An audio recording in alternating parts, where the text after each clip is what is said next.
thing rains so much, the earth literally just gives up and swallows your van whole. It did that the other day in New York after several hours of heavy rain that led to some serious flash flooding. And this happened just before a rare and dangerous situation yesterday in Knoxville, Tennessee, where a strong storm literally got stuck over the same areas for 4 hours straight, dropping upwards of 7 inches of rain. Along with some scary nighttime flash flooding, this resulted in one of the most spectacular lightning displays I've ever seen. And the scenery was shared with millions of people up to 60 to 80 miles away as the storm spread out into the night. Now we have another truly electrifying storm forming that could cause even more problems than what we've been seeing over the past week. This is why the Storm Prediction Center has issued an enhanced risk of severe weather for tomorrow, but you'll be surprised when you figure out what the main threat actually is. You won't be surprised to hear that the UK broke its record for the hottest day ever in recorded history on Tuesday, because we've been forecasting it for quite some time, and it did happen. In fact, it got hot enough to shut down an airport after the runway started melting, because that is something that can happen apparently. And something else that can happen but isn't happening currently is anything interesting at all in the Atlantic Ocean. Will we ever get a hurricane that affects the US this year? I think I have a pretty interesting answer to that, but first let's check out this electric storm that's getting ready to impact the upper Midwest. Big bullseye up there in Wisconsin and Minnesota and northeastern portions of Iowa for tomorrow. This is an enhanced risk of severe weather that includes Minneapolis, Eau Claire, all the way down to really close to Madison, Wisconsin. We've got a 15% hatch chance of damaging hail over here near Minneapolis and a 30% hatch chance of damaging winds as you get closer into Wisconsin. The tornado probabilities right now are pretty low, around 5% for the entire enhanced risk area, but I think that could be ticked up a little bit. First, let's take a look at the whole thing as we zoom out and look at the lower 48 on the HRRR here. Time and date in Eastern's always going to be above my head as we push this thing into the future.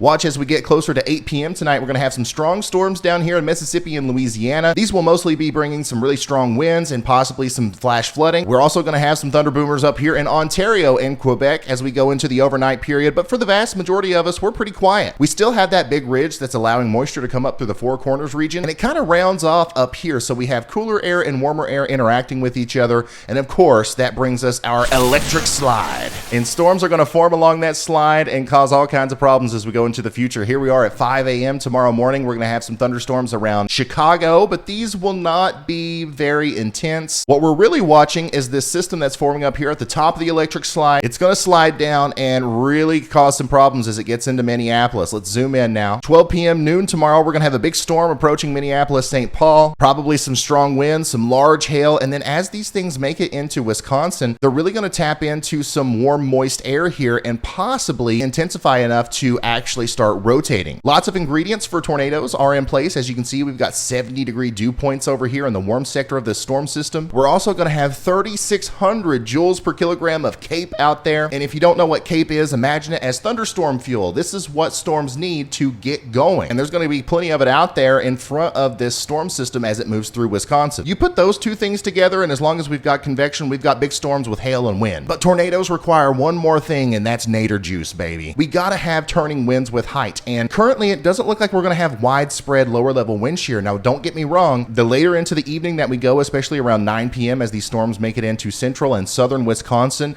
that lower level jet streak is going to ramp up enough to allow for some storms to rotate. However, I don't see a widespread tornado outbreak here. This is mainly going to be a big hail and damaging wind threat, but a tornado or two could be possible, so I'm thinking about going live tomorrow. If that tornado decides to come down your street, you're going to wish you were prepared. You got to get organized with your tornado preparedness plan right now. And speaking of getting organized, let's shout out today's sponsor, ClickUp, the productivity service that will save you a day every week. Guaranteed. Can you imagine what it would be like to have an extra day every week? Just think of all the storm chasing you could do. Well, it's all possible with ClickUp because you got the ultimate management platform built specifically for improving the efficiency of your workplace. It doesn't matter what your business is about. Heck, you could be flying planes into hurricanes. ClickUp is designed to cater to the needs of you and your team so it adapts perfectly to whatever your goals are. It keeps all your tasks, projects, docs, goals, and spreadsheets organized for easy access and can support over 1,000 team members at once. ClickUp's interface is simple and user-friendly, setting it apart from the competition while also allowing levels of customization that no other platform on the market offers. With over 800,000 teams trusting ClickUp every day, there's no denying that they are doing something right. Use the code Ryan Hall, y'all, to get 15% off ClickUp's massive unlimited plan for an entire year. This means you can start reclaiming your time for under $5 a month. That's right, just click that link in the description and use the code Ryan Hall, y'all, at checkout out and watch the productivity of your business skyrocket. There's nowhere to go but up with ClickUp, okay? So let's get back into our video. So over 3,600 people have lost their lives in over 6 different countries due to this unprecedented heat wave that we've been dealing with. The United Kingdom's hottest day on record was set on July 19th at 40.2 degrees Celsius. That's 104.4 degrees Fahrenheit. Once again, that might not sound like a lot to a lot of people who live in the US, but 104 degrees Fahrenheit with no AC is bad. And almost 98% of the entire United Kingdom doesn't have AC because they don't usually need it. It's almost like telling somebody in Los Angeles to get a pair of snow tires for their car. It's like, why would they do that? The heat also caused massive wildfires, which are still spreading and causing problems from Spain all the way up into Great Britain. And right here in the US, we broke some records. On the 19th, the Oklahoma Mesonet had all of their sites hit 103 degrees Fahrenheit or higher for the first time in their history. Some locations were above 110 degrees. So are we gonna get a daggone break? I'm so tired of it being so daggone hot. Well, today is gonna be another scorcher through a lot of the central US, but it's not gonna be 115 degrees or anything like that. Still upwards of 100 degrees all the way up into Nebraska, and of course down here into southern portions of California, southwestern portions of Arizona, and southern Nevada. You guys are going to be very hot today as well. Let's push this out into tomorrow, and then the next day, and then the next day. Here we are on Monday. You can see that that electric slide is causing us to cool off up here in the northern portion of the US, all the way over into the Great Lakes and even into the Northeast, because we're getting inundated by constant rainfall. But we still have a constant influx of warm air down here in the south and a big ridge building up over in the western portion of the US. Check out those high temperatures as we get into Tuesday, July 26th. It's getting hot all the way up into the BC of Canada up here, and we are slightly cooler than average through a lot of this area where we're getting that electric slide of storms. Here's a look at the 10-day anomaly. How far above or below average are we going to be over the next 10 days? We're still above average in Oklahoma, Texas, a lot of Kansas, Nebraska. Unfortunately, it's still going to be hot over there, just not as hot as what it's been. But look at all this, much cooler than average in Canada, all the way down into the upper Midwest, the Ohio Valley, and the interior Northeast. Below average in the Four Corners region as well, as we're getting that monsoon bringing moisture in. Very much above average in the western portion of the US, especially as we get up towards the Pacific Northwest. This is where we're going to see some really hot temperatures, way higher than average over the next 10 days. In combination with the heat, it's going to be drier than usual up here in the Pacific Northwest.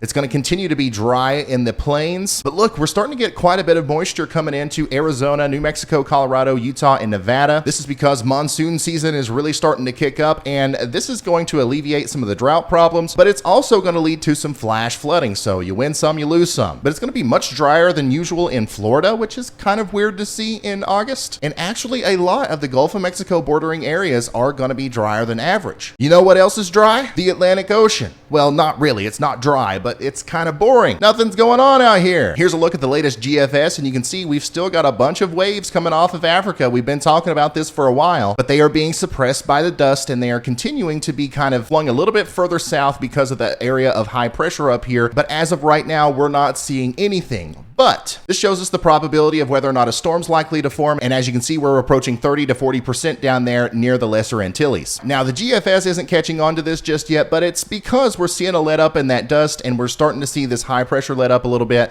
That's going to allow for possibly some development down here, so that's what the EPS is showing. This channel is going to be posting probably 5-6 days a week, tracking multiple tropical storms and cyclones, because things are about to light up down here. I asked earlier in the video, are we ever going to see a hurricane this year? The answer is yes. I just think it's all going to happen at once. A huge shout out to our members over here. Thank you guys so much for being a part of the channel. Remember guys, the best place to follow me outside of YouTube is Twitter. Go to twitter.com/Ryan Hall, y'all, and keep up with me as I post there almost every single day, even when I don't make a video, okay? I'll see you guys later. Goodbye.